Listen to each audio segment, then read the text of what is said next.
Hello viewers, welcome back to my channel passion for physics. और आज की video के लिए हम लेके आए हैं आपके लिए एक बहुत ही ज़बरदस्त टॉपिक जिससे ज़्यादातर बोर्ड एग्जाम में क्वेश्चंस आते हैं। तो let's get started without any further delay. तो आज का टॉपिक है इलेक्ट्रिक फ्लक्स। आप तो देख ही सकते हैं, बोर्ड पे लिखा हुआ है इलेक्ट्रिक फ्लक्स। क्या होता है, इसका सिंबल क्या होता है, इसकी डेफिनेशन क्या होती है, इसकी फॉर्मूला क्या होती है, सारी चीज़ों के बारे में बात करेंगे आज हम। तो लेट्स स्टार्ट। ये इलेक्ट्रिक फ्लक्स का जो सिंबल होता है, how do we represent it in physics? We represent it by the symbol of phi. Okay, पहले हम सर्कल खींचेंगे और उसके बाद हम एक लाइन ड्रॉ करेंगे। ठीक है, कई लोगों को ये सिंबल बनाना ही नहीं आता है, तो इसलिए आप इसको देख लीजिए। और since it is electric flux, so I will write a symbol E. जैसे इलेक्ट्रिक फ्लक्स होता है वैसे ही मैग्नेटिक फ्लक्स भी होता है, तो हम दोनों को डिफ्रेंशिएट करने के लिए यहाँ पर एक छोटा सा सिंबल डाल देते हैं, सो दैट हमें पता चल जाए कि ये हम इलेक्ट्रिक फ्लक्स की बात कर रहे हैं या मैग्नेटिक फ्लक्स की बात कर रहे हैं।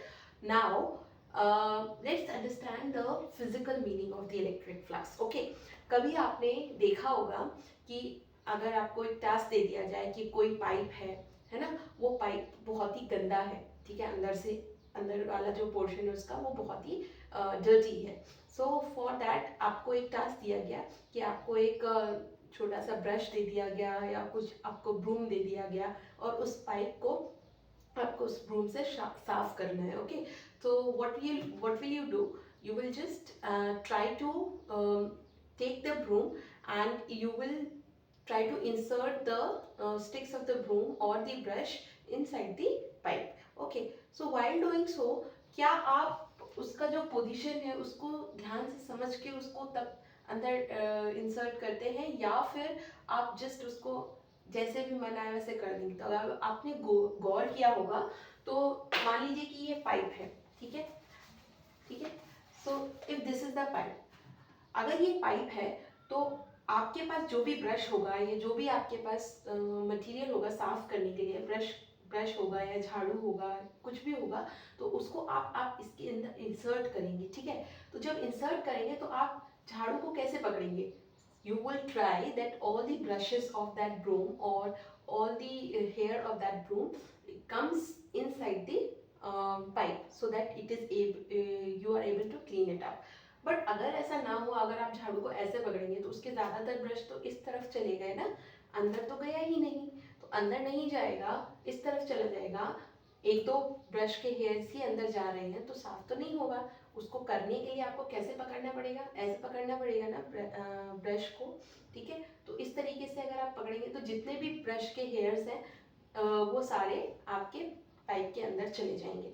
तो ऐसा यहाँ पर मैं ये समझाने की कोशिश कर रही हूँ कि जो भी ब्रशेस होते हैं, है ना, वो अंदर तक जाने के लिए हमको क्या करना पड़ेगा? पाइप के नॉर्मली हमको ब्रूम को होल्ड करना पड़ेगा so that all the brushes goes inside the pipe and we are able to clean it up. Okay, if we are holding the broom at any angle from this pipe, okay, so in that case only few of the hair of the brush will go inside, not all, and we will not be able to clean it up. Okay, तो वैसा ही कुछ case electric flux में होता है। होता क्या है कि जितनी भी इलेक्ट्रिक फील्ड लाइंस किसी भी सरफेस के क्रॉस सेक्शन से निकल रही होती हैं उसको हम क्या बोलते हैं? Electric flux lines, electric flux. Okay, so electric flux is what? The number of lines which are coming out of the this surface cross section with when the electric field lines are passing normally to the surface, that is known as your electric flux. ठीक है, तो यहाँ पर हम definition इसकी लिख लेते हैं. It represents total number of electric field lines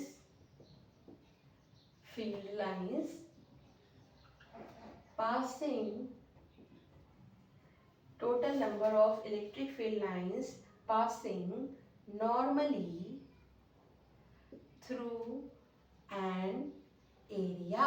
ठीक है, okay, so if we are holding the surface like this, ठीक है, and we are crossing some lines from this from this vector. So if the lines are coming out like this, okay, if these are the electric field lines, they are all normal to the surface, सारी की सारी lines निकल रही हैं, so we can say that how much flux is there. Suppose 5 flux is there, right? Because we are counting the number of electric field lines. But if the situation is like this, if instead of this, if instead of this position, the area is now something like this,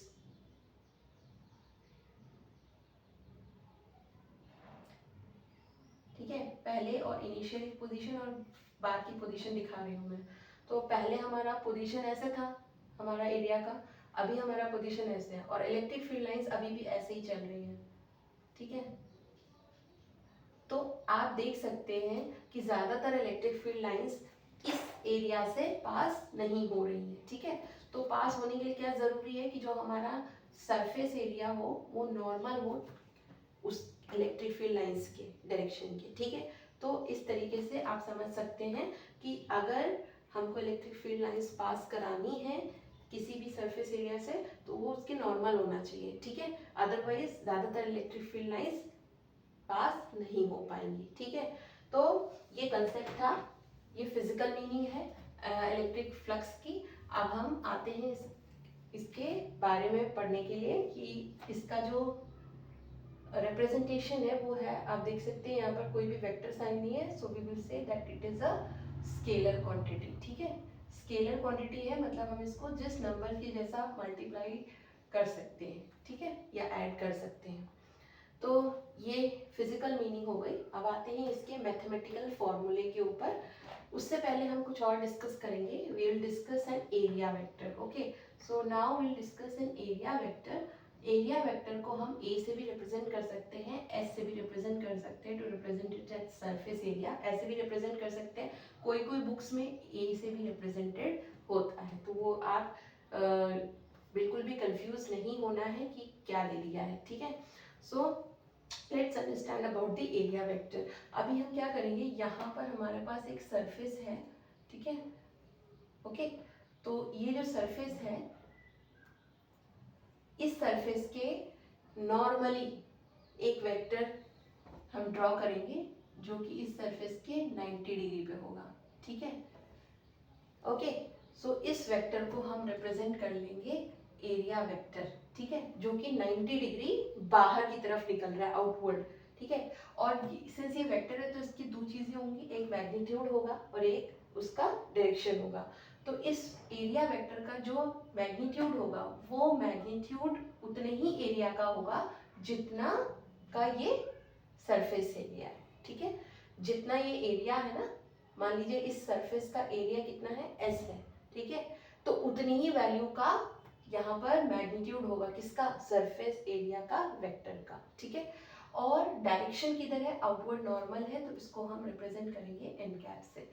तो N cap क्या represent कर रहा है, it is representing the direction, outward normal direction from the given surface, okay. So this is your area vector.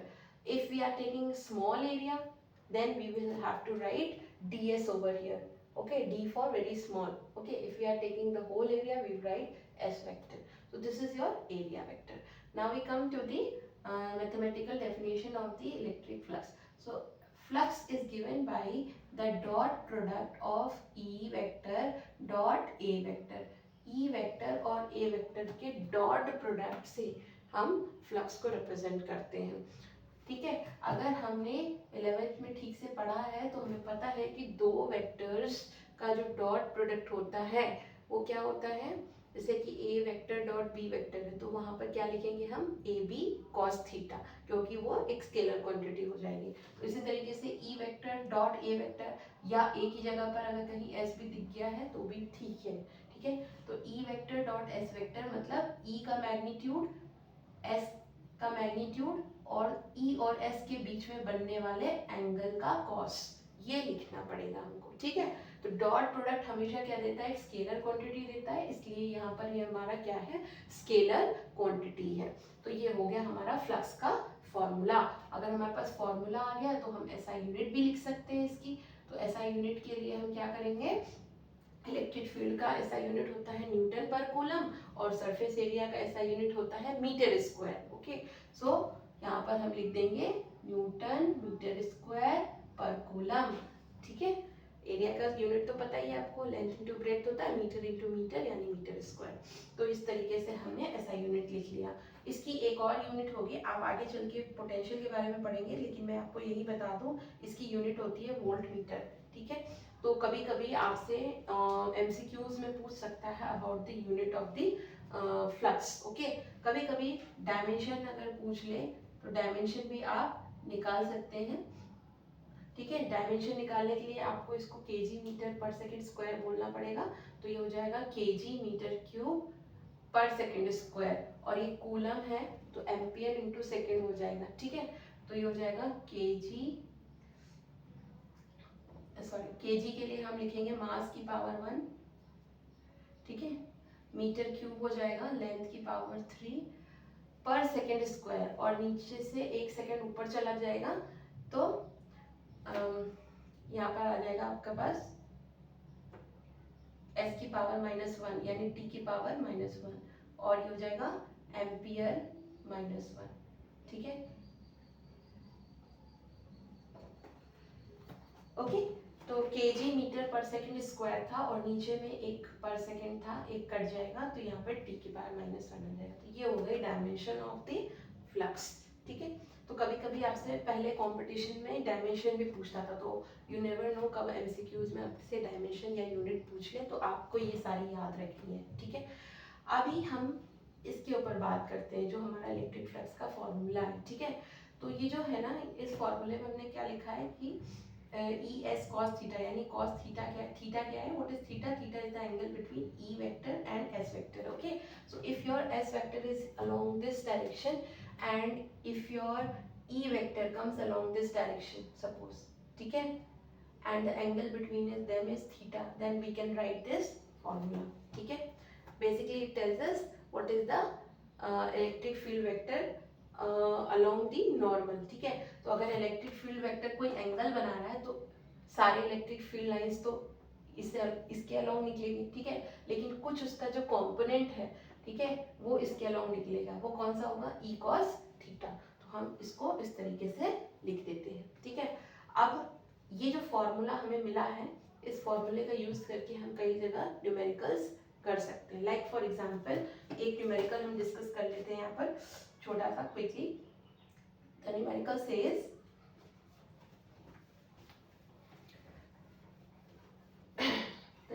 Says कि the electric field is given to you, the electric field E vector is equal to 8I plus 4J plus 3K Newton per coulomb. Calculate the electric flux through a surface of area 100 meter square lying in XY plane। ठीक है, तो आपसे ये question बोल रहा है करने के लिए, तो आप तो पहले देख लीजिए क्या क्या दिया हुआ है आपको। इलेक्ट्रिक फील्ड वेक्टर दिया हुआ है, you have to find the flux. Electric flux का सिंबल दिमाग में आ जाना चाहिए, फाई है, और फाई ऐसे ही पूछा गया है तो आप यहाँ पर इसका फॉर्मूला लिख दीजिए, E dot S through a surface area. Surface area दिया हुआ है 100 मीटर स्क्वायर मैग्नीट्यूड है, लेकिन डायरेक्शन के लिए आपको बोला है it is lying in x y plane. ठीक है, एक्स वाई प्लेन कौन सा होता है, वाई जेड प्लेन कौन सा होता है, इसको समझने के लिए आप देख सकते हैं कि अगर हम वन डायमेंशन में बात करते हैं तो सिर्फ हम इस लाइन की बात करते हैं, तो ये हो जाता है एक्स एक्सिस। ठीक है, ओके, अगर हम टू डायमेंशन में बात कर रहे हैं तो हम क्या करेंगे, वाई एक्सिस को भी इंक्लूड करेंगे। ठीक है, तो ये जो हमारा एक्स वाई प्लेन है उसको हम ये बोर्ड का प्लेन मान लेंगे। अगर जेड एक्सिस होता तो इसके अलोंग होता। ठीक है, तो अभी हमें एक्स वाई प्लेन में क्या दे रखा है, सरफेस एरिया, यानी मान लीजिए कि ये जो बोर्ड का प्लेन है यही आपका क्या है, सरफेस है, ठीक है, और इसका एरिया कितना दिया हुआ है 100 मीटर स्क्वायर, ठीक है। तो आपको पहले तो ई वेक्टर के बारे में पता होना चाहिए, फिर आपको एस वेक्टर के बारे में पता होना चाहिए। तो ई वेक्टर तो आपको समझ में आ रहा है, क्वेश्चन में आराम से दिया हुआ है, इसमें आपको डायरेक्शन का कंफ्यूजन नहीं होगा, it is given in the question. लेकिन आप जब एस वेक्टर निकालेंगे तब आप क्या करेंगे, एस वेक्टर को हम लिखेंगे मैग्नीट्यूड इनटू डायरेक्शन। मैग्नीट्यूड के लिए हम सिर्फ 100 लिखेंगे, ठीक है, और डायरेक्शन के लिए क्या करेंगे, तो आपको उसके लिए दिया हुआ है कि it is lying in x y plane. अगर कोई चीज, ये जैसे ये बोर्ड है, प्लेन है, ठीक है, ये एक्स एक्सिस है, वाई एक्सिस है, तो ये बोर्ड का जो प्लेन है यही एक्स वाई प्लेन है, ठीक है। अब यही आपका एरिया है, ठीक है। तो एरिया का नॉर्मल हमको एरिया वेक्टर बनाना है, ठीक है। तो एरिया का नॉर्मल कौन होगा, ये होगा, ठीक है, this will be the normal to the area. तो नॉर्मल टू द एरिया अगर इस डायरेक्शन में बाहर की तरफ, ठीक है, जिसको हम क्या कहेंगे के एक्सिस, के यानी जेड एक्सिस। तो जेड एक्सिस के अलोंग हमारा एरिया वेक्टर है, हमारा एरिया वेक्टर किधर है, बाहर की तरफ है। ये बोर्ड का प्लेन है, ये एक्स वाई प्लेन है, और इस प्लेन से बाहर की तरफ, ठीक है, ये नॉर्मल है ना, ये 90 डिग्री बना रहा है ना, इसलिए ये क्या है, एरिया वेक्टर है, ठीक है। और ये किस तरफ पॉइंट कर रहा है, जेड एक्सिस में। जेड एक्सिस के लिए हम यूनिट वेक्टर कौन सा चूज करते हैं, के। तो यहाँ पर हम क्या लिखेंगे, के लिखेंगे, ठीक है। इस तरीके से हम एरिया वेक्टर लिख देंगे। अब हम लिखेंगे फ्लक्स का फॉर्मूला जो था उसमें हम उसकी वैल्यूज डाल देंगे। तो ये हो जाएगा 8i plus 4j plus 3k, ये किसकी जगह पे डाला है, ई की जगह पे, डॉट लगाएंगे और एस की जगह पे लिखेंगे 100, और इसका डायरेक्शन क्या है, के। वेक्टर फॉर्म में लिख रहे हैं तो इसलिए हमको आई जे के फॉर्म में लिखना पड़ेगा, ठीक है। अब हम इसको देख लेते हैं। इसको जब हम डॉट प्रोडक्ट करेंगे तो हमें पता है कि आई डॉट आई 1 होता है, जे डॉट जे 1 होता है, के डॉट के 1 होता है। लेकिन अगर डिसिमिलर क्वांटिटीज हैं, जैसे आई डॉट जे या जे डॉट के, तो वो 0 हो जाता है, तो उसका मल्टीप्लिकेशन 0 हो जाएगा। तो इसको मल्टीप्लाई कैसे करना है, देखिए, अगर हम 8 का मल्टीप्लिकेशन 100 से करेंगे तो ये तो हो जाएगा 800, ठीक है, ये हो जाएगा 800। लेकिन अगर हम i का मल्टीप्लिकेशन कर रहे हैं k के साथ तो ये हो जाएगा i डॉट k, ठीक है। इसी तरीके से 4 का मल्टीप्लिकेशन करेंगे तो ये हो जाएगा 400, और j का मल्टीप्लिकेशन करेंगे तो j डॉट k, ठीक है। इसी तरीके से 3 इंटू 100 यानी 300, और ये k डॉट k हो जाएगा, ठीक है। लेकिन डॉट प्रोडक्ट में हमको पता, ऑल्दो ये करने की जरूरत नहीं थी अगर आपको डॉट प्रोडक्ट के बारे में आइडिया है तो, लेकिन फिर भी मैं बता दे रही हूँ कि 5 इज इक्वल टू क्या हो गया, आई डॉट के तो 0 हो जाएगा, ठीक है, डिसिमिलर है, तो 0 into multiply by anything you will get the 0। J dot के ऑल्सो 0, ये भी किसी के साथ मल्टीप्लाई होगा 0 हो जाएगा। के डॉट के क्या है, 1 है, 1 को मल्टीप्लाई करेंगे किसके साथ, 300 के साथ, तो क्या हो जाएगा 300। तो आपका आंसर क्या आ गया 300, और इसकी यूनिट क्या आ गई, न्यूटन मीटर स्क्वायर पर कूलम, ठीक है। तो आई होप आपको ये समझ में आया हो, जिस तरीके से मैंने एक्सप्लेन किया है, आई जस्ट होप कि आपको सही से समझ में आ गया है। तो अगर ये समझ में आ गया है तो हम एक और क्वेश्चन लेंगे, ठीक है, इसको और समझने के लिए। सो जो नेक्स्ट क्वेश्चन हम लेने वाले हैं, दिस इज फ्रॉम एनसीईआरटी 1.15।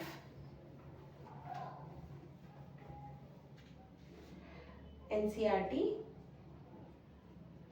1.15, ठीक है। अब यहाँ पे क्वेश्चन दिया हुआ है, देखिए ध्यान से, the electric field E is equal to 3 into 10 to the power of 3 I cap. I cap means x axis के along, ठीक है, Newton per coulomb. calculate the flux of this field through a square of surface area 10 centimeter square when, पहला part है, its plane is parallel to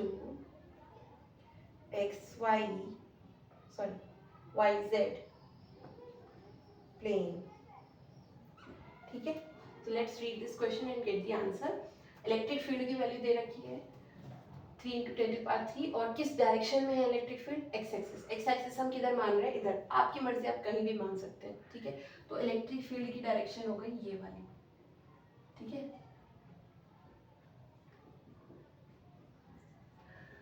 calculate the flux, flux निकालना है for this field through a square of side, through a square of surface area. Surface area दे रखा है आपको, S की value दे रखी है, ठीक है। वैल्यू दी है, मैग्नीट्यूड, डायरेक्शन नहीं दिया है, डायरेक्शन अब देगा।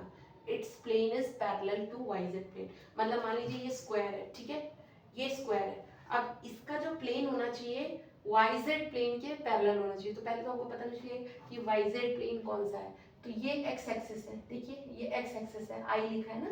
अब यहाँ पर आपका आ जाएगा वाई एक्सिस, ठीक है, और यहाँ पर आ जाएगा, बाहर की तरफ आ जाएगा आपका z, ठीक है, z बाहर की तरफ निकलता हुआ, ठीक है। सिंस हम बना नहीं सकते 2 डायमेंशनल बॉडी पे, इसलिए हमने इसको इस तरीके से बनाया, ठीक है।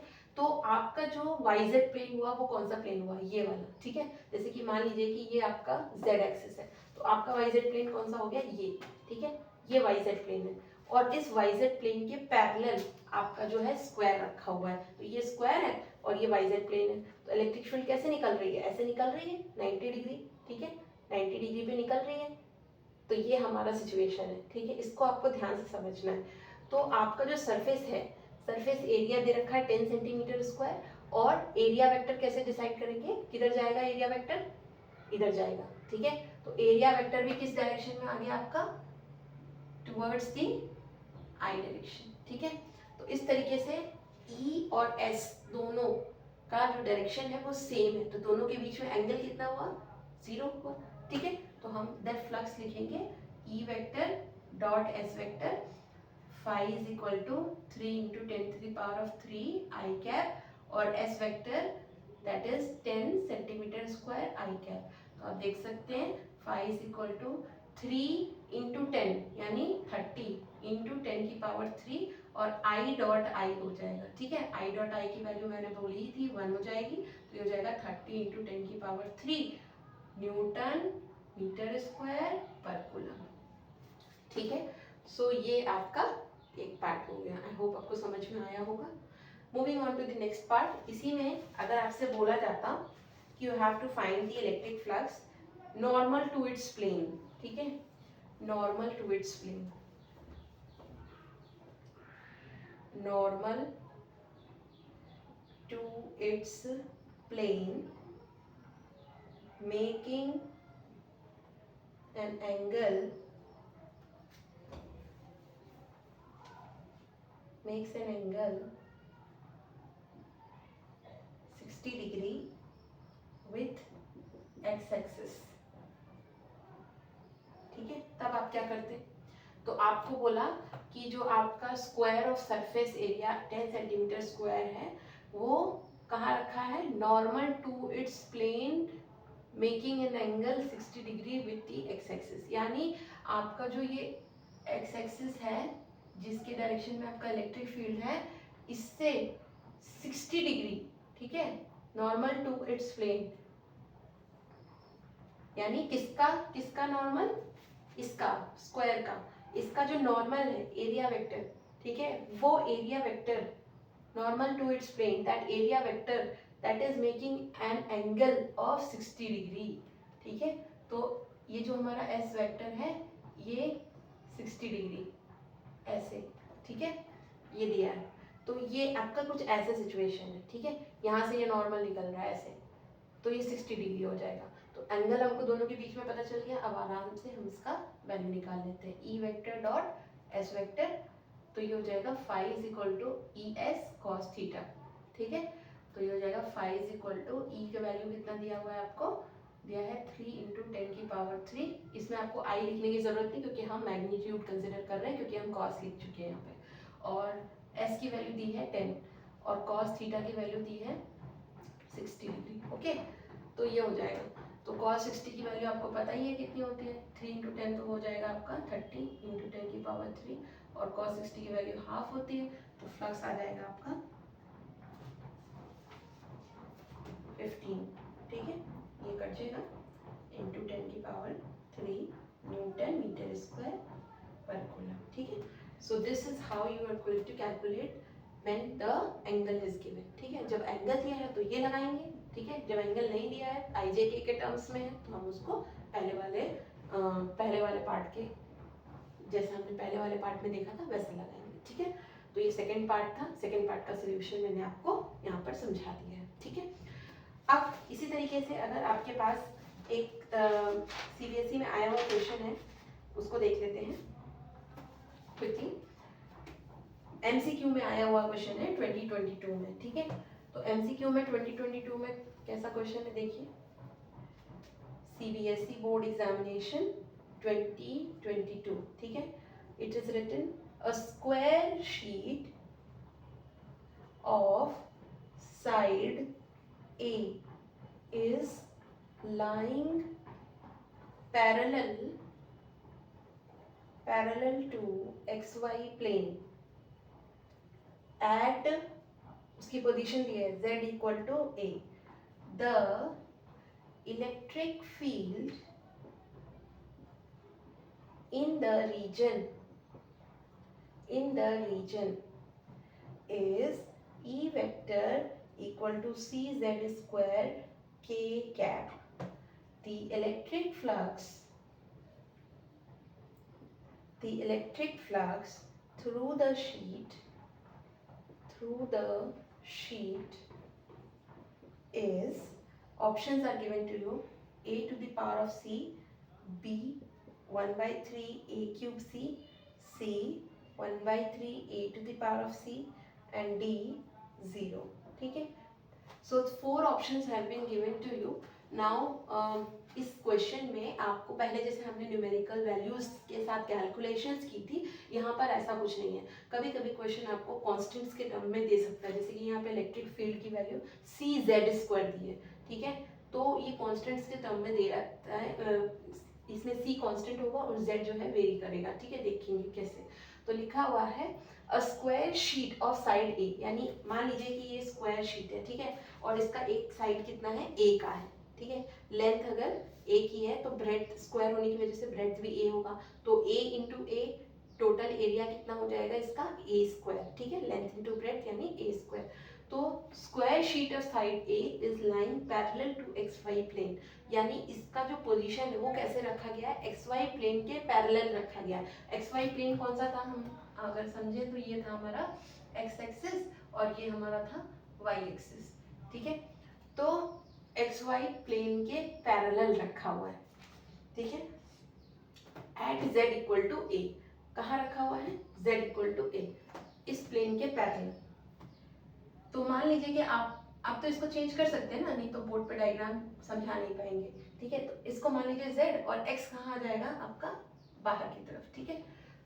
X को हम बाहर की तरफ ले लेते हैं, तो उससे क्या होगा ना कि हमारा XY प्लेन किस तरफ हो जाएगा, ये हो जाएगा हमारा XY प्लेन।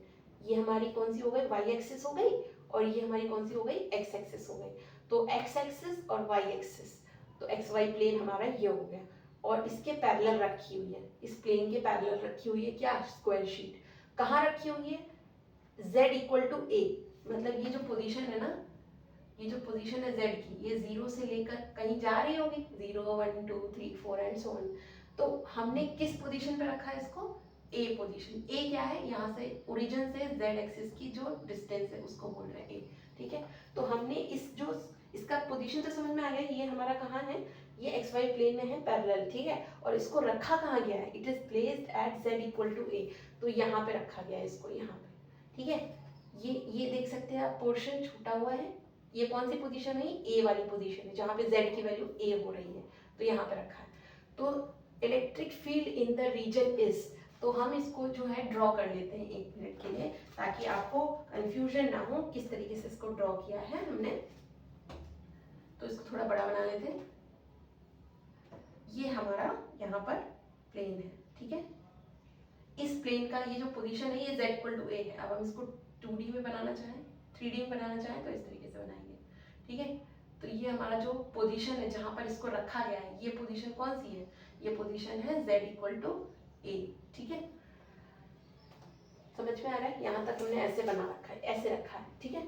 तो अब जो इलेक्ट्रिक फील्ड है वो किस डायरेक्शन में है, के कैप, के मतलब जेड एक्सिस की डायरेक्शन, ये आपकी जेड एक्सिस थी, इसकी डायरेक्शन में आपका इलेक्ट्रिक फील्ड है, तो इलेक्ट्रिक फील्ड इधर की तरफ है, ठीक है, ये ई की डायरेक्शन है, और इसकी वैल्यू दे रखी है सी जेड स्क्वायर। सी का मतलब है कांस्टेंट, कांस्टेंट होगा कुछ भी हो सकता है 10, 2, 5, 6 कोई भी नंबर, ठीक है, लेकिन जेड जो है जेड एक्सिस पे जो वैल्यू है वो बदल रही है, ठीक है, तो जेड की वैल्यू यहाँ पे कितनी दी है, जेड की वैल्यू दे रखी है ए, तो यहाँ क्या लिखेंगे ए, तब हमको इलेक्ट्रिक फील्ड की वैल्यू मिल जाएगी एट जेड इक्वल टू ए, तो सी जेड स्क्वायर के दे रखा है, तो एट जेड इक्वल टू ए, क्योंकि जेड तो बदल सकता है ना, 1 भी हो सकता है, 2, 3, 4 कुछ भी हो सकता है, तो जब जेड की वैल्यू ए हो तब इलेक्ट्रिक फील्ड कितना होगा उस पोजीशन पे, सी जेड की जगह पे ए रख दीजिए, ए स्क्वायर के, ठीक है, तो ये हमको ये बता रहा है कि अलग अलग जेड की पोजीशंस पे,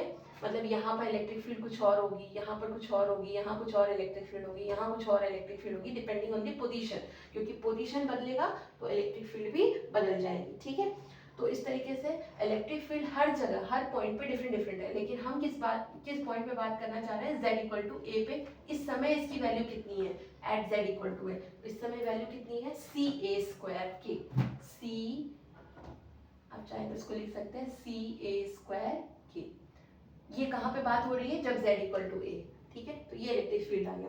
अब आपसे पूछ रहा है electric flux through the sheet, ठीक है, आपने ई तो निकाल लिया, व्हाट अबाउट एस, एस की वैल्यू देखिए, एस की वैल्यू कितनी होगी, ये आपको शीट का साइड कितना दिया हुआ है ए, ठीक है, तो एक साइड ए है स्क्वायर है तो ए स्क्वायर हो जाएगा, तो वैल्यू कितनी हो गई एस की ए स्क्वायर, लेकिन व्हाट अबाउट द डायरेक्शन, क्योंकि डायरेक्शन भी तो चाहिए ना हमको, तो डायरेक्शन के लिए हमारा पोजीशन कुछ ऐसा है, ठीक है, तो अगर हम एरिया वेक्टर ड्रॉ कर रहे हैं तो इसके नॉर्मल होना पड़ेगा ऐसे, इस तरीके से ये नॉर्मल चला जाएगा, ठीक है, तो ये जो नॉर्मल जा रहा है इसी को हम एरिया वेक्टर बोलेंगे, ये किस डायरेक्शन में है, ये डायरेक्शन कौन सी है जेड एक्सिस, यानी के लिखेंगे यहाँ पर के, ठीक है, इस तरीके से आपको माइंड में समझना होगा, तब जाके आप न्यूमेरिकल्स कर पाएंगे, ठीक है, तो हमारे पास अब ई आ गया और हमारे पास एस आ गया, अब हम निकालेंगे flux by using the formula, formula लिखना बहुत जरूरी है, अदरवाइज मार्क्स नहीं मिलेंगे, वैसे ये तो एमसीक्यू है तो दिक्कत नहीं है, तो जब हम इसको लिखेंगे तो यहाँ पे मैं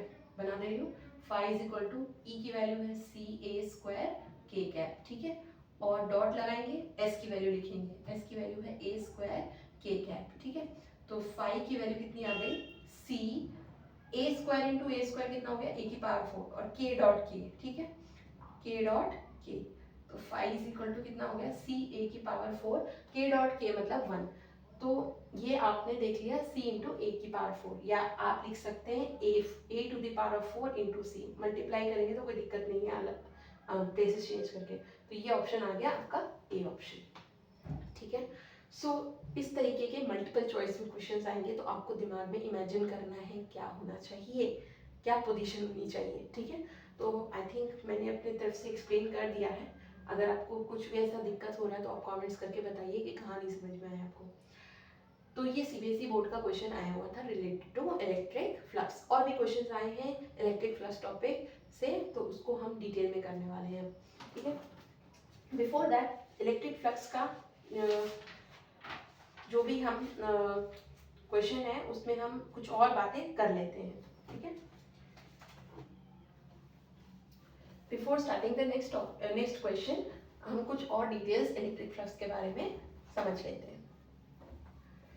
तो अभी तक आपने जो फॉर्मूला पढ़ा है इलेक्ट्रिक फ्लक्स का वो ये है कि अगर आपको एरिया वेक्टर पता है, ई वेक्टर पता है, इलेक्ट्रिक फील्ड वेक्टर, तो आप दोनों का डॉट प्रोडक्ट कर लेंगे और आपको आसानी से मिल जाएगा, ठीक है, लेकिन what if the body is of a different shape, ठीक है, आप अगर बॉडी आपको डिफरेंट शेप की दे दी गई, कंटिन्यूअस बॉडी है लेकिन डिफरेंट शेप है, ना वो स्क्वायर है, ना वो सर्कल है, ना वो कुछ और है, ठीक है, तो ऐसे केस में एरिया निकालना बड़ा मुश्किल हो जाता है, ठीक है, तो इन दैट केस क्या करेंगे हम कि हम उस पूरी बॉडी का एक छोटा सा पोर्शन कंसिडर करेंगे, let this portion be of very small size, और उस छोटे पोर्शन का एरिया निकाल लेंगे, तो let this area of the small portion is ds, ठीक है, इस छोटे से पोर्शन का हमने एरिया निकाल लिया ds, और जब हम एरिया वेक्टर ड्रॉ करेंगे तो हमें इसके नॉर्मली देखना पड़ेगा, ठीक है, जो कि इस छोटे से एरिया का क्या हो 90 डिग्री पे हो, तो जो नॉर्मल बाहर की तरफ निकल रहा है इसी को हम क्या बोलेंगे, area vector, which is equal to the magnitude ds which we have taken very small amount. d क्यों लिख रहे हैं, वेरी वेरी स्मॉल, और इसका जो यूनिट वेक्टर होगा वो होगा n कैप, ठीक है। तो इन सच अ केस जब हमको पूरे का एरिया नहीं पता है तो हम छोटे का एरिया निकालेंगे और एरिया वेक्टर देख लेंगे, ठीक है।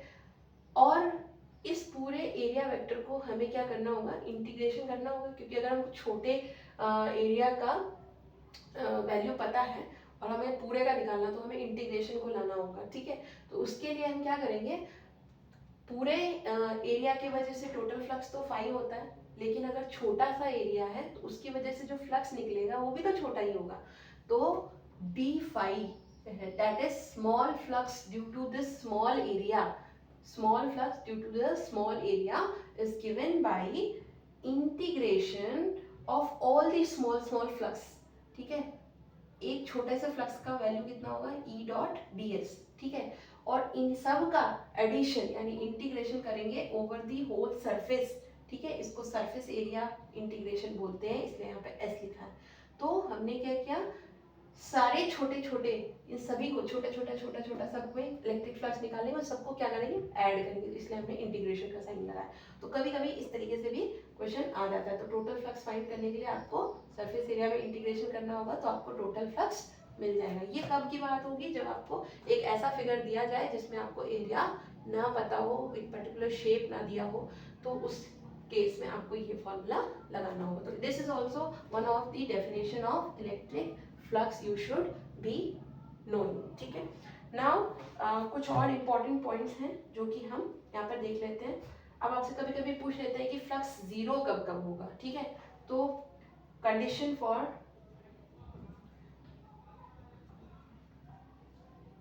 Flux to be zero, flux to be zero, कौन सी कंडीशन में फ्लक्स जीरो हो जाएगा। तो इसमें पहली कंडीशन आ रही है, डाइपोल्स आर enclosed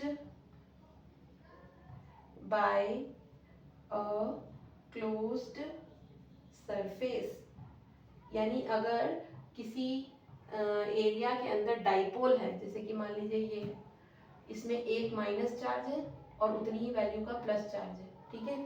तो इन दैट केस जितना इलेक्ट्रिक फील्ड लाइंस बाहर प्लस निकालेगा उतना ही electric field lines minus attract भी करेगा, यानी इनवर्ड फ्लक्स और आउटवर्ड फ्लक्स दोनों क्या होंगे, बराबर होंगे। तो in such a case the total flux will be zero. जो इनवर्ड फ्लक्स होता है, इनवर्ड फ्लक्स जो होता है या इनकमिंग फ्लक्स जो होता है,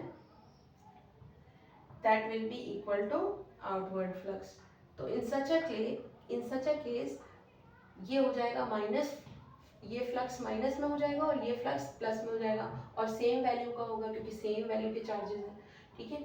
तो सेम वैल्यू का फ्लक्स होने की वजह से जो टोटल फ्लक्स हो जाएगा, टोटल फ्लक्स हो जाएगा वो क्या हो जाएगा, जीरो। जितना अंदर आ रहा है उतना ही बाहर जा रहा है। तो आप देख सकते हैं टोटल, अगर किसी पाइप में जितना पानी अंदर जा रहा है उतना ही पाइप से पानी बाहर निकल रहा है, तो एक्चुअली के अंदर एक्चुअली जो है टोटल फ्लक्स तो क्या हो गया, जीरो हो गया। टोटल आउटवर्ड फ्लो तो क्या जीरो, पूरा बैलेंस हो गया, जीरो हो गया, ठीक है।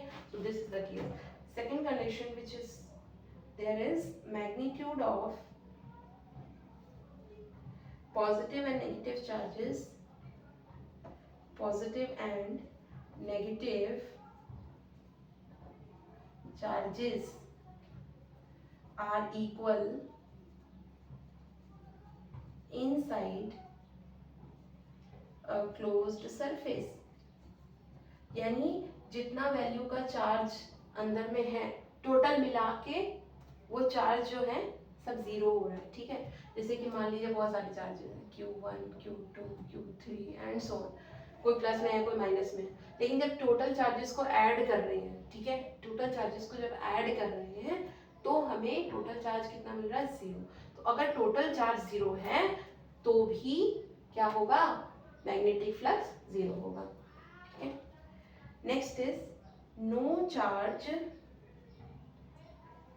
is enclosed by a closed surface, ठीक है। अगर बंद सरफेस यानी क्लोज सरफेस के अंदर कोई भी चार्ज ना हो, इसमें कोई चार्ज ही ना हो, तो जब कोई चार्ज ही नहीं है इलेक्ट्रिक फील्ड लाइंस निकलेंगी ही नहीं, तो निकलेंगे नहीं तो फ्लक्स बाहर से जीरो हो जाएगा, ठीक है। तो in that case also the electric flux will be zero. So these are the three condition जहां पर आपका टोटल फ्लक्स क्या हो जाएगा, जीरो हो जाएगा। तो आई थिंक ये थ्योरी सफिशिएंट है। अब हमारा फ्लक्स का थ्योरी है वो कंप्लीट हो गया है। अब हम बात करेंगे ऐसे न्यूमेरिकल की जो कि सीबीएसई बोर्ड में आए हैं and it is very very very important, ठीक है। So let's see. तो हमारा जो क्वेश्चन है नेक्स्ट क्वेश्चन, वो हमारा सीबीएसई 2024 में आया हुआ है। एक्चुअली ऐसा ही क्वेश्चन एनसीईआरटी में दिया हुआ है, लेकिन थोड़ा सा वैल्यू बदल के है, ठीक है। तो हम दोनों को ही डिस्कस कर लेंगे। तो ये सीबीएसई 2024 में आया हुआ क्वेश्चन है। It says the electric field components due to a charge inside the cube of side 0.1 meter shown Ex is equal to alpha x, where alpha is equal to 500 Newton per coulomb per meter, Ey is equal to 0 and Ez is equal to 0. Calculate the flux through the cube. ये पहला part है, एक और part होगा लेकिन हम इसको step wise कर रहे हैं, इसलिए मैंने अभी पूरा क्वेश्चन नहीं लिखा है। तो अभी आपसे सिर्फ फ्लक्स पूछ रहा है यहाँ पर, ठीक है। तो let's see the question once more, read the question once more. ये क्वेश्चन कब आया है, सीबीएसई एग्जामिनेशन 2024 में। Now read the question. It says electric field components, यानी इलेक्ट्रिक फील्ड की पूरी वैल्यू नहीं दी है, उसके टुकड़े करके दिए हैं कंपोनेंट्स, ठीक है। Due to a charge inside the cube of side, cube दे रखा है, क्यूब, ठीक है। अब स्क्वायर की बात नहीं हो रही, क्यूब यानी 3 डायमेंशन, उसमें एक्स एक्सिस भी होगा, उसमें वाई एक्सिस भी होगा, उसमें जेड एक्सिस भी होगा, और उसकी क्यूब की जो साइड है वो कितनी दे रखी है, 0.1 मीटर। अगर क्यूब की साइड 0.1 मीटर दे रखी है तो उसका हम क्या करने वाले हैं, अभी हम एक पर्टिकुलर एरिया देखने वाले जहां से हमको निकालना है, ठीक है, इलेक्ट्रिक फ्लक्स को। तो अभी देखिए ये हमें E X E Y E Z क्या दिया हुआ है, these are the components of the electric field in x axis, in y axis and ez। मतलब इलेक्ट्रिक फील्ड को टोटल ना दे करके, अभी तक हम IJK के फॉर्म में देते थे, तो अभी IJK के फॉर्म में नहीं दिया है, हमें ये बोला गया है कि x डायरेक्शन में कितनी इलेक्ट्रिक फील्ड है, इतनी है, y डायरेक्शन में इलेक्ट्रिक फील्ड कितनी है, 0 है, z डायरेक्शन में कितनी है, 0 है। जहाँ पे x की जो इलेक्ट्रिक फील्ड है वो कांस्टेंट नहीं है, वो बदल रही है, ठीक है। अभी हमने प्रीवियस क्वेश्चंस में भी देखा था कि E की value in the x direction it is not constant। अगर constant होता तो सिर्फ यहाँ अल्फा लिखा होता और अल्फा की वैल्यू दी होती, ठीक है। लेकिन यहाँ पर जो इलेक्ट्रिक फील्ड है x डायरेक्शन में वो x के हिसाब से बदल रहा है, ठीक है। तो x की वैल्यू बदलेगी, आगे बढ़ेंगे तो इलेक्ट्रिक फील्ड बढ़ेगा, ठीक है। इसी तरीके से x की वैल्यू और आगे बढ़ेंगे तो फिर E की वैल्यू बदल जाएगी। तो इलेक्ट्रिक फील्ड जो है वो कांस्टेंट नहीं है, ठीक है। इस बात का आपको ध्यान रखना है, जहां पर भी आपको चाहिए इलेक्ट्रिक फ्लक्स वहां की वैल्यू यहाँ पर x की वैल्यू रख देना है, तब आपको उस जगह पर इलेक्ट्रिक फील्ड मिल जाएगा। Now calculate the flux through the cube, यानी आपको क्यूब के आर पार इलेक्ट्रिक फ्लक्स निकालना है, ठीक है। So let's make a rough diagram here to understand the question. ये आपकी y एक्सिस हो गई, ये आपकी x एक्सिस हो गई और ये आपकी z एक्सिस हो गई। अब आपने क्या किया, एक क्यूब लिया है, अगर स्क्वायर लेते तो हम ऐसे लेते, ठीक है। आपने क्यूब लिया है ऐसे, तो ये आपका क्यूब हो गया। अब इस क्यूब में आप ध्यान से देखिए 6 फेसेस होंगे, ठीक है। एक फेस नीचे का होगा, एक फेस ऊपर का होगा, top and bottom, okay. 2 face, एक फेस इधर साइड का होगा, एक फेस इधर साइड का होगा। 4, एक पीछे का साइड होगा, एक आगे का साइड होगा। 6, तो टोटल कितने फेसेस हैं किसी क्यूब में, 6 फेसेस हैं, ठीक है। अब हम हर फेस के थ्रू कितना इलेक्ट्रिक फ्लक्स हो रहा है वो देखना चाहते हैं। We want to see each and every face of the cube कितना इलेक्ट्रिक फील्ड लाइंस बाहर निकल रहा है। ठीक है, तो अगर हम ध्यान दें, इसको हम स्क्वायर के हिसाब से समझ लें तो ज़्यादा बेटर रहेगा। ठीक है, देखिए आप, ये जो पोर्शन है टॉप वाला, ठीक है, अगर हम इसको देखते हैं तो हमारा जो इलेक्ट्रिक फील्ड है वो किस डायरेक्शन में है? Electric field is only in the x direction. Y direction में इलेक्ट्रिक फील्ड जीरो है, जेड डायरेक्शन में इलेक्ट्रिक फील्ड जीरो है। तो हमारा ये जो पोर्शन मैंने शेड कर रखा है, इसके लिए अगर मैं नॉर्मल बनाऊं तो किधर जाएगा? Towards the Y direction. ठीक है, आपको याद रखना फ्लक्स तभी होगा जब इलेक्ट्रिक फील्ड और normal vector, normal area vector, वो दोनों एक ही डायरेक्शन में होने चाहिए। तो इलेक्ट्रिक फील्ड आपका इस पोर्शन के लिए, इस वाले सरफेस के लिए, टॉप सरफेस के लिए आपका इलेक्ट्रिक फील्ड एक्स डायरेक्शन में है, लेकिन आपका नॉर्मल किधर है? वाई डायरेक्शन में है। दोनों के बीच में एंगल कितना है? इसके और इसके बीच में एंगल कितना है? 90 डिग्री, और cos 90 की वैल्यू क्या होती है? 0। तो इस टॉप सरफेस की वजह से इलेक्ट्रिक फील्ड क्या हो गया? इलेक्ट्रिक फ्लक्स क्या हो गया? 0 हो गया। अब इसी तरीके से बॉटम वाले में देखिए, ये जो बॉटम वाला है इसमें नॉर्मल एरिया वेक्टर किधर हो जाएगा? नीचे की तरफ। ठीक है, और इलेक्ट्रिक फील्ड किधर है? इधर की तरफ। दोनों के बीच में 90 डिग्री का एंगल है, cos 90 0, यानी हमारा टॉप एंड बॉटम दोनों की वजह से इलेक्ट्रिक फील्ड कितना हो गया? 0 हो गया। अब आते हैं फ्रंट एंड बैक पोर्शन की। ठीक है, तो मान लेते हैं कि जो हमारा फ्रंट पोर्शन है उसको मैंने ऐसे शेड कर दिया। ठीक है, ये मेरा आगे का पोर्शन है।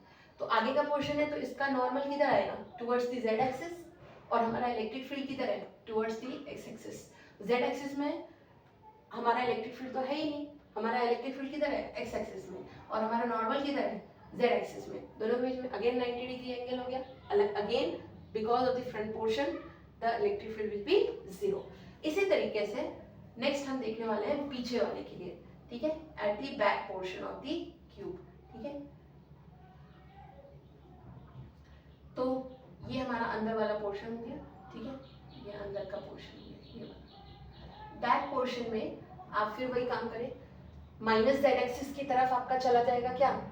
सरफेस एरिया वेक्टर, और electric field vector x axis, दोनों के बीच में अगेन 90 डिग्री एंगल। ठीक है, देन अगेन फ्लक्स 0। तो 4 फेस के लिए आपका फ्लक्स 0 हो रहा है। अभी तक आपने देखा, पहला टॉप एंड बॉटम, ठीक है, और बैक एंड फ्रंट। तो ये 4 फेसेस के लिए आपका क्या हो रहा है? फ्लक्स 0 हो रहा है। क्यों? क्योंकि सारा का सारा इलेक्ट्रिक फील्ड किस डायरेक्शन में है? आपका एक्स डायरेक्शन में है।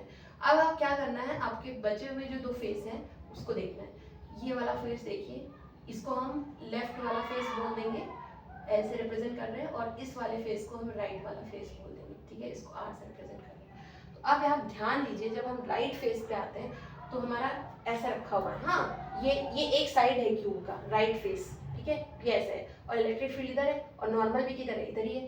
तो इलेक्ट्रिक फील्ड भी इधर है, इसको हम लिख लेते हैं electric field of right face. ठीक है, और नॉर्मल भी इधर ही है।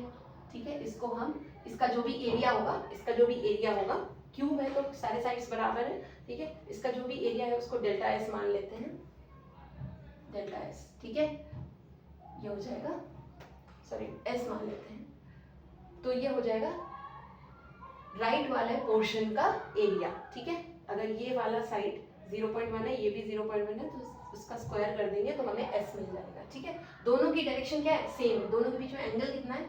Angle between E and S is 0 for right side. ठीक है, अब आते हैं लेफ्ट पोर्शन पे। लेफ्ट पोर्शन ऐसे रखा हुआ है। हाँ, तो इसके लिए नॉर्मल वेक्टर किधर निकलेगा? इधर की तरफ, लेफ्ट साइड में। तो नॉर्मल वेक्टर आपका इधर निकल रहा है एस। ठीक है, लेकिन इलेक्ट्रिक फील्ड किधर की तरफ है? अगर इस पे इलेक्ट्रिक फील्ड देखेंगे इस पोर्शन पे, तो इलेक्ट्रिक फील्ड किधर है? इधर है। ठीक है, इस केस में इलेक्ट्रिक फील्ड इधर है। ठीक है, तो ये हो गया आपका ई वेक्टर। तो ई वेक्टर इधर हो गया, एस वेक्टर इधर हो गया, दोनों के बीच में एंगल कितना हो गया? 180 डिग्री हो गया। ठीक है, अब हमको सारी चीजें पता चल गई। बाकी फेसेस की वजह से जो इलेक्ट्रिक फ्लक्स है वो 0 है, लेकिन इन लेफ्ट और राइट फेसेस की वजह से इलेक्ट्रिक फील्ड क्या है? वो 0 नहीं है। ठीक है, क्यों नहीं है अभी आपको पता चल जाएगा। तो टोटल फ्लक्स जब हम ऐड करेंगे, बाकी फेसेस की वजह से 0 है, लिखने की जरूरत नहीं है। तो अब हमारे पास सिर्फ फ्लक्स 2 ही फेस की वजह से होगा, एक लेफ्ट फेस होगा और एक राइट फेस होगा। ठीक है, ये हमारे 2 फ्लक्स की वजह से टोटल फ्लक्स मिल जाएगा। तो phi is equal to right face में जो इलेक्ट्रिक फील्ड है उसको हम ई आर बोल दे रहे हैं, ठीक है, डॉट एस वेक्टर। ये फेस का एरिया और ये फेस का एरिया दोनों सेम ही होगा क्योंकि स्क्वायर है, ठीक है। अगर रेक्टेंगल होता तो भी सेम होता, क्योंकि ये क्यूबॉइड होता तो भी सेम होता, ठीक है। ये हो जाएगा E L vector dot S vector, ठीक है।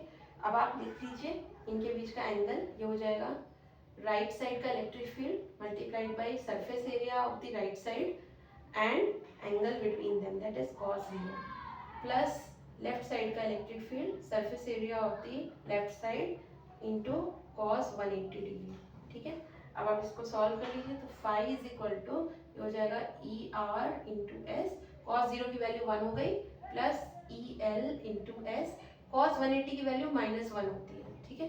तो ये हो जाएगा, आपने ले लिया s और s कॉमन ले लेंगे तो ये हो जाएगा आपका E R minus E L into S.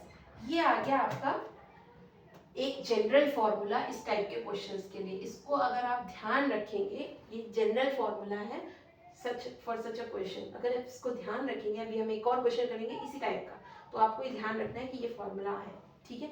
E R यानी राइट साइड का electric field minus E L left side का इलेक्ट्रिक फील्ड और एस से मल्टीप्लाई करेंगे सरफेस एरिया से, ठीक है।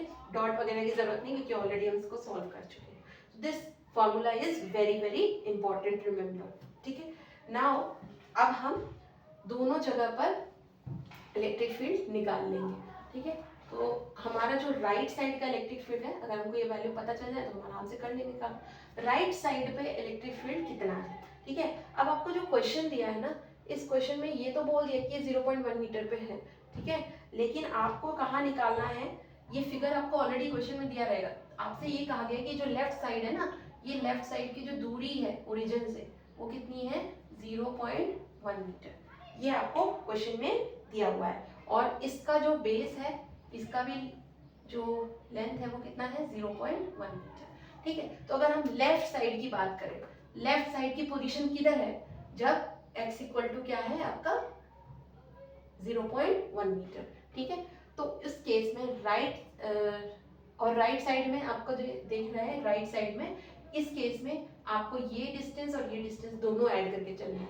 तो राइट साइड का फेस, ये वाला फेस ओरिजिन से कितनी दूरी पे है, 0.1 प्लस 0.1, ठीक है। तो इसको यहाँ पर सब्स्टिट्यूट कर दीजिए, ठीक है। तो ये अल्फा x की वैल्यू कितनी हो गई, 0.1 प्लस 0.1 यानी 0.2। ये ध्यान रखिए आप करते समय, ठीक है। तो ये आ गया आपका राइट साइड का इलेक्ट्रिक फील्ड। अब इसी तरीके से आप लेफ्ट साइड का इलेक्ट्रिक फील्ड निकालिए। अल्फा लेफ्ट साइड कितनी डिस्टेंस पे सिचुएटेड है, यहाँ से 0.1 मीटर। यहाँ से आप देख सकते हैं ये 0.1 मीटर है, ठीक है। तो ये 0.1 मीटर, ये हो जाएगा आपका लेफ्ट साइड का इलेक्ट्रिक फील्ड। और एस यानी एरिया, सरफेस एरिया, लेफ्ट और राइट दोनों का एरिया सेम ही है और एक साइड का वैल्यू दिया है 0.1, तो टोटल हो जाएगा 0.1 का स्क्वायर, ठीक है। ये आपको तीनों की वैल्यू दी है, आप इस इक्वेशन में सब्स्टिट्यूट कर दीजिए इसको और आपका आंसर आ जाएगा। Let's just do that. तो ये हो जाएगा आपका फाई इज इक्वल टू, हमने ई आर पहले लिखा था 0.2 माइनस ई एल बाद में लिखा था 0.1 और ब्रैकेट लगा करके एरिया वेक्टर का मैग्नीट्यूड लिख लेंगे, ठीक है। तो इसको जब हम सॉल्व करेंगे तो अल्फा दोनों में कॉमन है, इसको भी बाहर ले लेंगे। तो 0.2 माइनस 0.1 अल्फा कॉमन है और ये हो जाएगा 0.1 का स्क्वायर, ठीक है। तो 0.2 में से 0.1 गया तो कितना बचा, 0.1 बचा। तो हमने इसको कर दिया 0.1। अब ये भी 0.1 है, ये भी 0.1 है, लेकिन इसका स्क्वायर और इसका पावर 1 है, तो टोटल पावर कितनी हो जाएगी, क्यूब हो जाएगी। तो हम लिख देंगे 0.1 का क्यूब इंटू अल्फा, ठीक है। फर्दर करते हैं, डेसिमल हटाएंगे 1/10 हो जाएगा, 10 की पावर 1 ऊपर जाएगा, 10 की पावर -1 इंटू 3, तो ये हो जाएगा 10 की पावर -3। और अल्फा की वैल्यू क्या लिखेंगे हम, अल्फा की वैल्यू ऑलरेडी दे रखी है, अब इसको सब्स्टिट्यूट कर दीजिए। तो ये हो जाएगा alpha is equal to 500 into 10 की पावर -3, ठीक है। तो 2 जीरो तो कट ही जाएंगे तो बचेगा 50, सॉरी हाँ 3 जीरो है, ठीक है। तो 1 डिवाइडेड बाई 1000 हो जाएगा, 2 जीरो कट जाएगा, 1/5/10 बचेगा, जिसको हम लिख सकते हैं 0.5 न्यूटन मीटर स्क्वायर पर कूलम, न्यूटन मीटर स्क्वायर पर कूलम। तो ये क्वेश्चन में दिया हुआ था कि ये जो लेफ्ट साइड है ये कितना दूरी पर है, 0.1 मीटर। अगर डिफरेंट होता तो यहाँ पर ये वैल्यू बदल जाती, ठीक है, साथ ही ये वैल्यू भी बदल जाती, क्योंकि x के वेरिएशन से ही आपका इलेक्ट्रिक फील्ड बदल रहा है, ठीक है। So this is the question which came in the year 2024। इसके साथ एक और पार्ट आया था, वो पार्ट क्या है वो भी हम डिस्कस करेंगे, ठीक है। उसमें हमें बोला गया था कि आपको चार्ज फाइंड करना है कि भाई इतना फ्लक्स तो निकल रहा है, फ्लक्स निकल रहा है यानी कुछ ना कुछ चार्ज होता होगा, नेट चार्ज अंदर में है, अगर नेट चार्ज जीरो होता तो फ्लक्स जीरो होता, लेकिन कुछ नेट चार्ज होता होगा इसलिए तो फ्लक्स निकला है, ठीक है। तो वो चार्ज पता करना है। तो उसके लिए आपको सेकेंड जो आपका पोर्शन है इसका, उसमें आपसे बोला सेकेंड पार्ट में find the charge inside cube, ठीक है। अब ये बहुत सिंपल है, कई लोग इसको नहीं समझ पाते, लेकिन बहुत सिंपल है करना। एक लॉ होता है जिसको हम बोलते हैं गॉस लॉ, आगे पढ़ेंगे हम। तो गॉस लॉ के अकॉर्डिंग क्या होता है कि जो भी टोटल फ्लक्स होता है that will be equal to total charge inside the surface area, जो भी आपका सरफेस है क्लोज सरफेस उसके अंदर total charge divided by epsilon naught, ठीक है। तो ये होता है, तो अगर अंदर में इस बॉक्स के अंदर में अगर चार्ज जीरो होता तो फ्लक्स भी जीरो होता, ये पहले समझ चुके हैं हम लोग, ठीक है।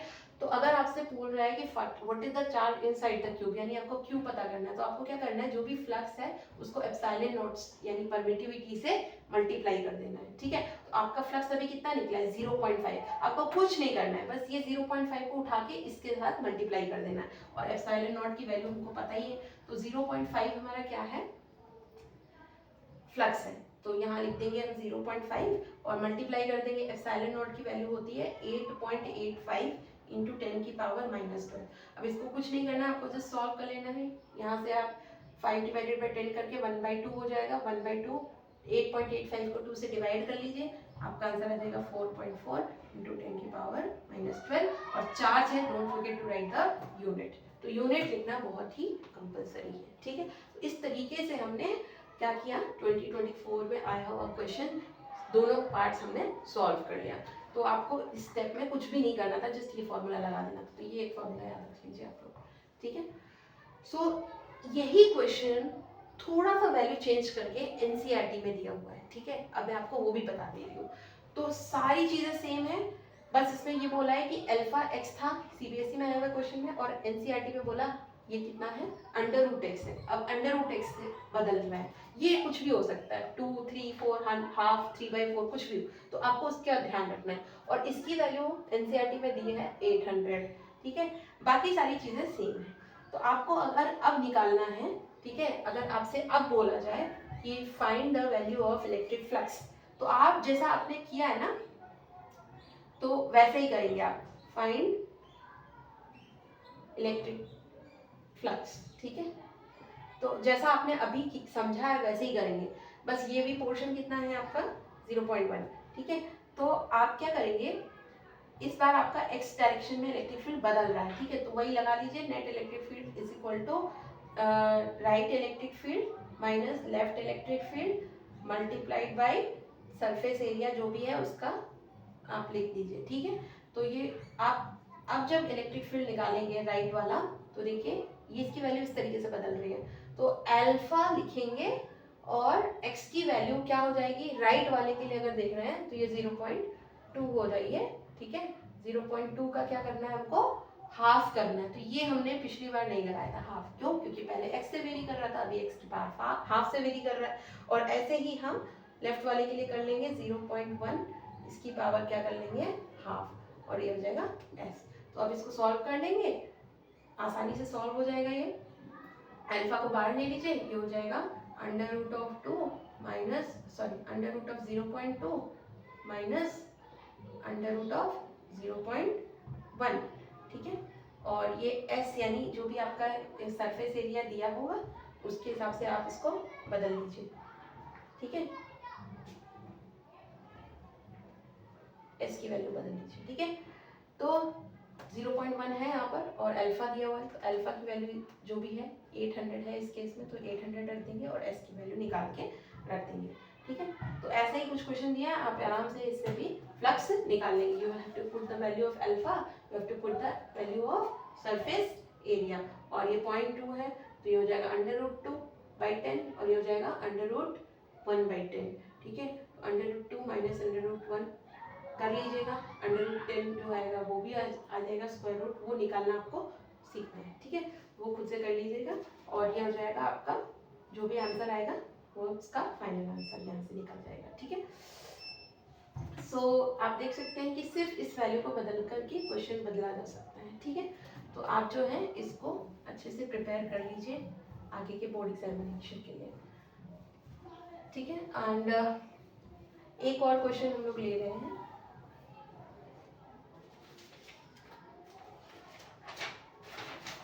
This is NCERT exemplar question, इसी के जैसा ही है, NCERT exemplar. The question says electric field is directed along plus x direction and is given by, this is the component ex लिखा है, यानी x डायरेक्शन में इलेक्ट्रिक फील्ड का क्या वैल्यू है, 5ax plus 2b, where E is in Newton per coulomb and x is in meter. A and B are constants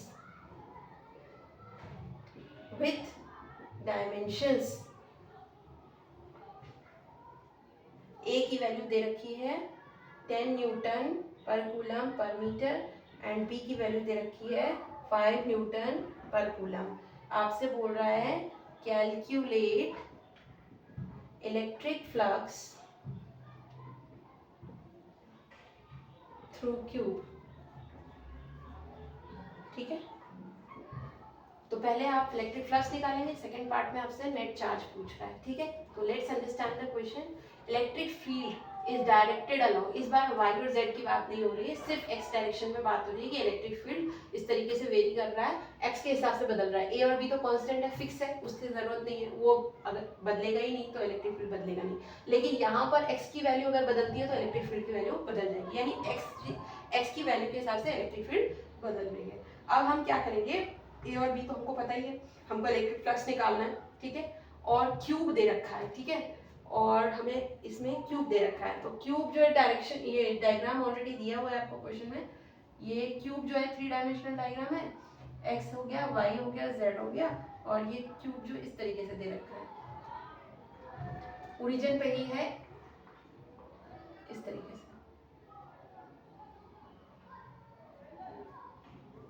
ठीक है, ये हमारा क्यूब हो गया।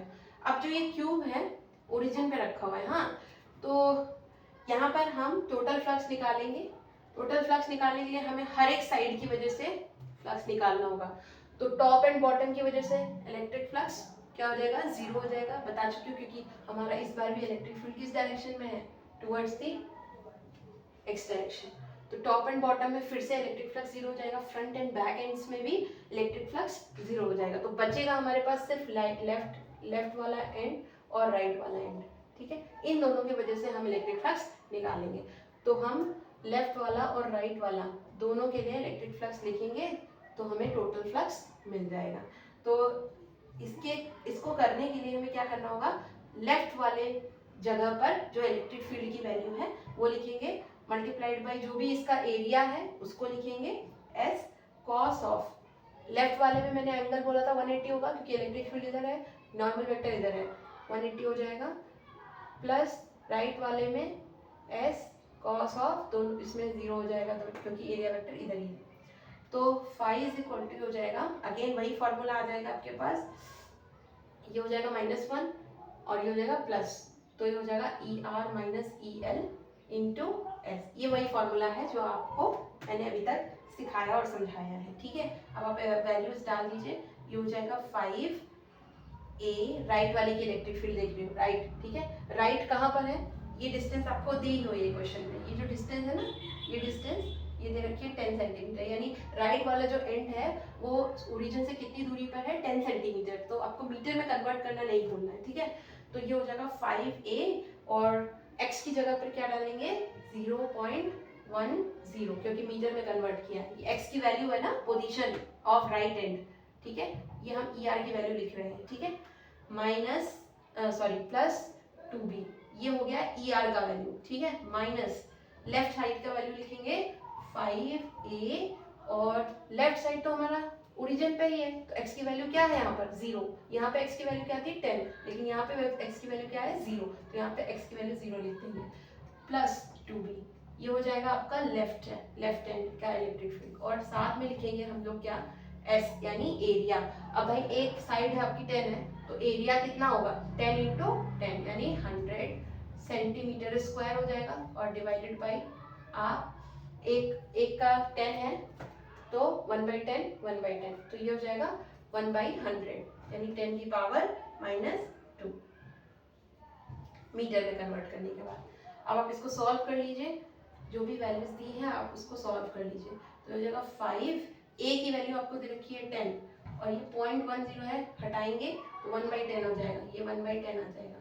प्लस 2b की वैल्यू दे रखी है 5, ये हो जाएगा ER की वैल्यू, माइनस ये तो 0 हो गया, anything multiplied by 0, plus 2b की वैल्यू क्या है 2 इंटू b 5, ठीक है। और ये हो गया आपका 10 की पावर -2 से मल्टीप्लिकेशन। अब आप इसको सॉल्व कर लीजिए, देखिए क्या मिलता है आपको। तो फ्लक्स इज इक्वल टू, ये 10 कैंसिल हो जाएगा 5, और ये हो जाएगा 5 टू 10, 10 प्लस 5 इज 15, माइनस जो भी आपका आया है यहाँ पे 5 टू 10, ठीक है, और इंटू 10 की पावर -2। तो इस तरीके से आपका फ्लक्स आ जाएगा 5 इंटू 10 की पावर -2, या आप इसको ऐसे भी लिख सकते हैं 0.05 न्यूटन मीटर स्क्वायर पर कूलम, ठीक है। तो ये आ गया फ्लक्स आपका, ठीक है। ये फर्स्ट पार्ट था क्वेश्चन का। सेकेंड पार्ट में वापस से आपसे वही चीज पूछ रहा है, find the net charge enclosed with in cube, ठीक है। आपको इस क्यूब के अंदर, क्योंकि फ्लक्स है तो ऑब्वियस सी बात है कुछ नेट चार्ज होगा ही होगा, तो वो नेट चार्ज निकालना। तो मैंने आपको फॉर्मूला बताया Q is equal to 5 into epsilon naught. इस फॉर्मूले को याद कर लीजिए, वेरी इंपॉर्टेंट।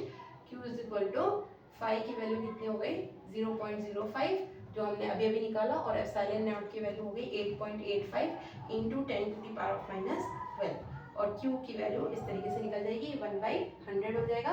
तो ये हो जाएगा 1/20, अभी अभी हमने देखा था, ये हो जाएगा 4.4 इंटू 10 की पावर -13, क्योंकि आपका 1/10 नीचे रह जाएगा एक, तो ऊपर आने के बाद -13 हो जाएगा। तो ये हो जाएगा कूलम में आंसर आपका, ठीक है। So I think we have covered all the electric flux questions which are there in the NCERT and which came in the CBSE board examination. So this is all for today. आप जो है इनके और भी practice करते रहिए बाकी books से, एंड मिलते हैं नेक्स्ट वीडियो में। Before going I would like to request कि आप अगर मेरे चैनल को देख रहे हैं और वीडियोस अच्छी लग रही हैं तो आप लाइक एंड सब्सक्राइब ज़रूर करें। Thank you.